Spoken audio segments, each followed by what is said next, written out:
नमस्कार, आपका स्वागत है हमारे धार्मिक चैनल रामायण पर। आज हम आपके लिए एक नई कहानी लेकर आए हैं जो जगत के पालन भगवान श्री हरि की पत्नी माँ लक्ष्मी ने उनसे औरत विधवा क्यों होती है इसके बारे में पूछा था।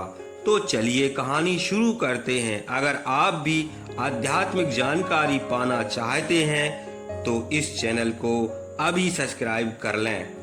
एक बार माता लक्ष्मी भगवान विष्णु से मिलने के लिए जाती हैं और कहने लगती हैं, प्रभु जब आपसे मिलने के लिए आ रही थी तो मेरी नज़र मृत्यु लोक पर पड़ी। वहां मैंने ये देखा 3 स्त्रियां जो आपस में सहेलियां थीं। उनमें से 2 स्त्रियां विधवा होकर दुखी जीवन जी रही थीं, जबकि एक स्त्री सुहागन होकर के अपने पति के साथ सुखी जीवन जी रही थी। प्रभु ये बात मेरी समझ में नहीं आई, इसलिए मेरे मन में 3 प्रश्न उठते हैं। अब मैं आपसे यह चाहती हूँ कि आप मेरे तीनों प्रश्नों के उत्तर देकर मुझे संतुष्ट करने की कृपा करें। मित्रों, इस प्रकार माता लक्ष्मी की बात को सुनकर भगवान विष्णु कहते हैं, हे लक्ष्मी, तुम मुझे अपने तीनों प्रश्नों को बताओ। मैं तुम्हारे प्रश्नों के उत्तर देकर पूरी तरह संतुष्ट करने का प्रयत्न करूंगा। तब माता लक्ष्मी कहती हैं, हे प्रभु, मेरा पहला प्रश्न है, कौन सी स्त्री समय से पहले विधवा हो जाती है? और मेरा दूसरा प्रश्न है, कौन सी स्त्री के जीवन कभी सुख नहीं मिलता? और मेरा तीसरा प्रश्न है, कौन सी चीज ऐसी है जो एक पत्नी अपने पति को मांगने से भी नहीं देती? मित्रों, इस प्रकार माता लक्ष्मी के प्रश्नों को सुनकर भगवान विष्णु कहने लगे, तुम जिन स्त्रियों की बात कर रही हो उनमें से 2 स्त्रियां विधवा होकर अपना जीवन जी रही हैं और वहीं पर एक स्त्री सुहागन होकर अपने पति के साथ अपना सुखी जीवन जी रही है। तुम जानना चाहती हो आखिर ऐसा क्यों है? तो तुम्हें एक छोटी सी कहानी सुनाता हूँ। इस कहानी को बहुत ध्यान से सुनो। भगवान विष्णु कहते हैं, हे लक्ष्मी, सबसे पहले मैं उस स्त्री की कहानी सुनाता हूँ जो सुहागन बनकर सुखी जीवन जी रही है। जिस सुहागन स्त्री की तुम बात कर रही हो वह स्त्री एक राजा के नौकर की पत्नी है और जिस नौकर की वह पत्नी है उस नौकर को अपनी पत्नी पर पूर्ण विश्वास भरोसा है। वह पतिव्रता है जिसकी महिमा अपने साथियों में बार बार कहता है।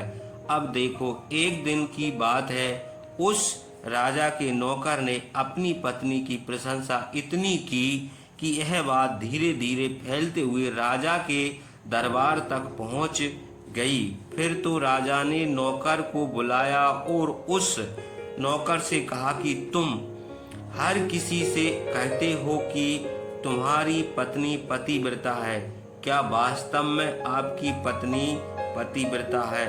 क्या आपको पूर्ण विश्वास है? इस प्रकार राजा की बात सुनकर नौकर कहने लगा, महाराज, मुझे पूरा विश्वास है कि मेरी पत्नी पतिव्रता है। अब उस समय पर राजा का महामंत्री कहने लगा, यदि मैं तेरी पत्नी का पतिव्रत खंडित कर दूं तो तुझे क्या सजा मिलनी चाहिए? फिर तो नौकर ने कहा कि यदि तुम मेरी पत्नी का पति धर्म खंडित करते हो तो महाराज मुझे फांसी लगा देना। अब उधर राजा का नौकर मंत्री से कहता है, यह महाराज, यह मेरी पत्नी का पतिव्रत खंडित नहीं कर पाए तो इनको सजा क्या मिलनी चाहिए? तो राजा ने कहा, तो मंत्री को भी फांसी की सजा दी जाएगी। फिर भगवान विष्णु कहते हैं, लक्ष्मी मंत्री ने स्वीकार कर लिया और नौकर से पूछा कि क्या वस्तु लाऊं कि तू माने तेरी पत्नी का धर्म खंडित करने में मैं सफल हुआ? तो नौकर ने कहा, मंत्री, यदि तुम मेरे घर से जाकर के मेरे विवाह के समय पर मुझे एक पटका मिला था और एक कटार मिली थी, वह मेरी पत्नी ने बहुत संभाल कर रखी है, जो सुहाग की निशानी मानी जाती है। यदि तुम पटका और कटार लाकर मुझे दिखा दो तो मैं मान जाऊंगा कि मेरी पत्नी का धर्म पूरी तरह से खंडित कर दिया है। अब शर्त स्वीकार हो जाने के बाद मंत्री शहर में जाता है और एक दूती से जाकर मिलता है। वह दूती हमेशा एक दूसरों को बढ़ाने का काम करती थी और जो काम कोई नहीं कर पाता वह काम करने में समक्ष थी। फिर इस प्रकार उस मंत्री ने उस दूती को अपने स्वार्थ के लिए बुलाया और दूती से कहा, शर्त के बारे में सारा कुछ बता दिया। फिर दूती से कहने लगा, तुम कैसे भी करके उस स्त्री से मेरा संपर्क करवा दो। तुझे जितना धन चाहिए मैं उतना धन दूंगा। इस प्रकार मंत्री की बात सुनकर दूती कहने लगी, भाई तू उस औरत के बारे में बात मत कर, वह औरत पूरी तरह पतिव्रता है, तेरी और थूके भी नहीं, तेरी शकल नहीं देखेगी और उनके परिवार के व्यक्ति खूंखार हैं, तेरी खाल उतार लेंगे। तो मंत्री कहने लगा, ठीक है, यदि तू मेरा उस स्त्री से संपर्क नहीं करवा सकती है तो एक काम कर दे, उसके घर जाके पटका और कटार चुरा कर ला दे और उसकी पत्नी के जांग के पास यदि कोई चिन्ह हो तो मुझे देखकर बता दे, फिर मैं तुझे मुंह मांगा इनाम दूंगा। यह बात दूती को समझ में आ गई। उसने कहा, ठीक है, मैं तुम्हारा काम अवश्य करूंगी। नौकर शहर में रहता था। दूती उस पत्नी के घर जाकर बोलती है, बेटी मैं तेरे पति की बुआ हूँ, मैं कई वर्षों के बाद आई हूँ। फिर उस स्त्री ने कहा, मैंने आपको कभी देखा नहीं, इसलिए पहचान नहीं पाई। और इस प्रकार दूती को उस नौकर की पत्नी का पतिव्रत स्त्री ने बहुत बड़ा सम्मान दिया, मगर उस क्या मालूम था कि साथ में छल करने आई है। अब भगवान विष्णु कहते हैं, लक्ष्मी, इस प्रकार वह दूती पतिव्रता स्त्री के साथ में 2 दिन तक रुकी। जिस समय स्त्री स्नान करने लगी, दूती उस स्थान पर कमर रगड़ने लगी। उस पतिव्रता स्त्री ने बहुत मना की, फिर भी वह दूती नहीं मानी और कहने लगी कि तुम मुझे बेटी जैसी प्यारी लगती हो तो मना मत करो। काफी दिनों में के बाद मेरी तुम्हारी मुलाकात हुई है। ऐसा कहकर वह दूती मुख पर हाथ फेरने लगी। फिर आंखों धोने के बहाने से उस स्त्री की आंखों में पानी मार दिया तो उस स्त्री की आंखें बंद हो गईं और जो जांग में तिल था वह दूती ने देख लिया। इधर स्नान करने के बाद जब वह पतिव्रता स्त्री रसोई में खाना बनाने गई तो दूती को मौका मिल गया। तब पटका और कटार उस नौकर के घर से चुराकर वहां से एकदम भाग गई और जाकर दूती ने पटका कटार मंत्री को दे दिए और उस पतिव्रता स्त्री की जांघ पर तिल की निशानी भी बता दी। मंत्री सीधा राजा के दरबार में पहुंचा और राजा से कहा, महाराज, मैं नौकर की पत्नी के साथ 2 दिन बिताए और यह पटका कटार उसी के हाथ से लेकर आया हूँ। फिर तो राजा ने दरबार लगाया, नौकर को बुलाया। महामंत्री पटका कटार सभा में दिखाने को कहा। आज्ञा पाकर उस नौकर ने पटका और कटार दिखाई और उसकी पत्नी की जांघ पर तिल बताया, तो नौकर मान गया कि वास्तव में आज मेरी पत्नी ने अपना पति धर्म पूरी तरह से भंग करवा लिया। भगवान विष्णु कहते हैं, हे लक्ष्मी, फिर तो राजा ने फांसी का दिन 15 दिन के बाद रख दिया। फिर कहा कि नौकर को 15 दिन के बाद में फांसी पर चढ़ाया जाएगा। उस प्रकार नौकर की अंतिम इच्छा भी पूछी, तो नौकर ने कहा, मैं अपनी पत्नी से मिलना चाहता हूँ।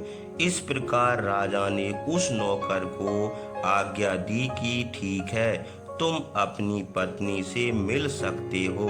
फिर नौकर अपने घर गया और अपनी पत्नी से कहा कि आपने मेरे साथ बहुत बड़ा विश्वासघात किया है।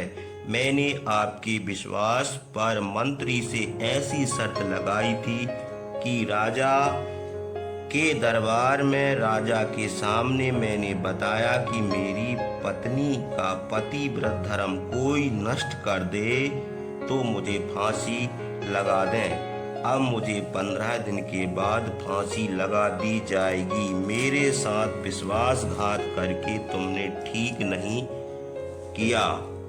उसे पतिव्रता स्त्री ने अपने पति की सारी बातें बताई, मगर उसके पति को विश्वास नहीं हुआ और फिर नौकर राजा के दरबार में पहुंचा तो राजा ने उसे कैद में डलवा दिया। अब इधर नौकर की पत्नी पतिव्रता धर्म ने परमात्मा को याद किया और भेष बदल करके राजा के दरबार में गई। राजा से नाच दिखाने की आज्ञा मांगने लगी, क्योंकि वह स्त्री बहुत सुंदर थी। उधर राजा शौकीन होते हैं, इसलिए राजा ने आज्ञा दे दी और मंत्री से इस सुंदरी का नाच करवाने की पूरी व्यवस्था कीजिए। भगवान विष्णु कहते हैं, लक्ष्मी, फिर तो सब मंत्री महामंत्री राजा के दरबार में उपस्थित हुए।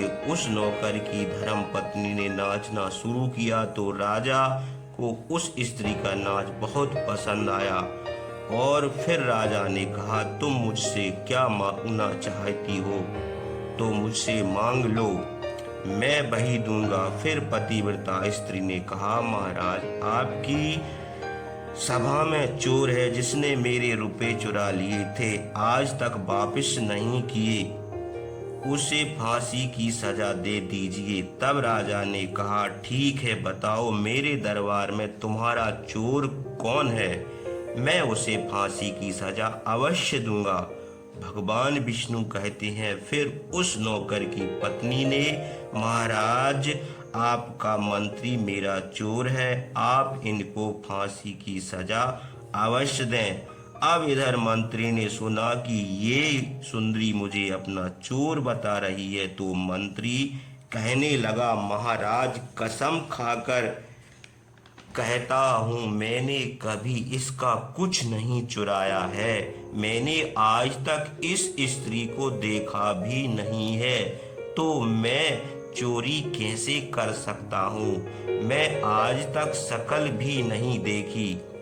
अब भगवान विष्णु कहते हैं, लक्ष्मी, जैसे ही मंत्री ने कहा, मैंने सुंदरी की आज तक शकल ही नहीं देखी है, तो वह सुंदरी कहने लगी, महाराज, मैं मंत्री, मुझे जानता नहीं है, तो आप इससे ही पूछ लो, पटका और कटार कहाँ से लाया था। मैं उस नौकर की पत्नी हूँ जो आपके यहाँ नौकरी करता है और आप मेरे निर्दोष पति को फांसी की सजा पर चढ़ाने वाले हैं। अब मैं आपको पूरी बात सुनाती हूँ। यह जो आपका मंत्री है, इसने मेरे पास में दूती को भेज करके मेरी जांघ में तिल का पता लगाया था। उसी ने पटका कटार चुराकर इसको लाकर दे दी थी। दूती मेरे घर पर भाई और पति की बुआ है, बोलती है मैं पहली बार आई हूँ इसलिए मैंने उस स्त्री का बहुत सम्मान दिया और अपने घर पर ठहरने की व्यवस्था की। और इस प्रकार नौकर की पत्नी पतिव्रता स्त्री की बात सुन करके राजा ने दूती को बुलाया। फिर उस दूती ने राजा को सारी सच्चाई बता दी, जिससे राजा ने नौकर को रिहा कर दिया और मंत्री को फांसी पर चढ़ा दिया। भगवान विष्णु कहते हैं, लक्ष्मी इस प्रकार पतिव्रता स्त्री ने अंत में राजा से कहा था, महाराज मैं अपने पति से बहुत प्यार करती हूँ, मैं एक चरित्रवान स्त्री हूँ, कभी मैंने अपने पति का नाम अपने मुंह से नहीं लिया। भगवान विष्णु कहते हैं, लक्ष्मी मेरी कहानी पूरी होती है। अब अपने 3 प्रश्नों के उत्तर सुनो। तुम्हारा पहला प्रश्न था, कौन सी स्त्री समय से पहले विधवा हो जाती है? जो स्त्रियां अपने पति का नाम लेती हैं वह समय से पहले विधवा हो जाती हैं, क्योंकि पति का नाम लेने से पति की उम्र कम हो जाती है और समय से पहले अपने पति की मृत्यु हो जाती है। तुम्हारा दूसरा प्रश्न तो समझ लो, जो स्त्रियां अपने पति के बिना अनुमति के तीर्थ स्थल या उत्सव में जाती हैं उनके जीवन में कभी सुख नहीं आता। भगवान विष्णु कहते हैं, लक्ष्मी तुम्हारा तीसरा प्रश्न, ऐसा कौन सी पत्नी है जो पति के मांगने पर भी नहीं देती? तो वह चीज है गाली। एक चरित्रवान स्त्री कभी अपने पति को गाली नहीं दे सकती। जो स्त्री गाली देती है वह स्त्री कभी चरित्रवान नहीं हो सकती।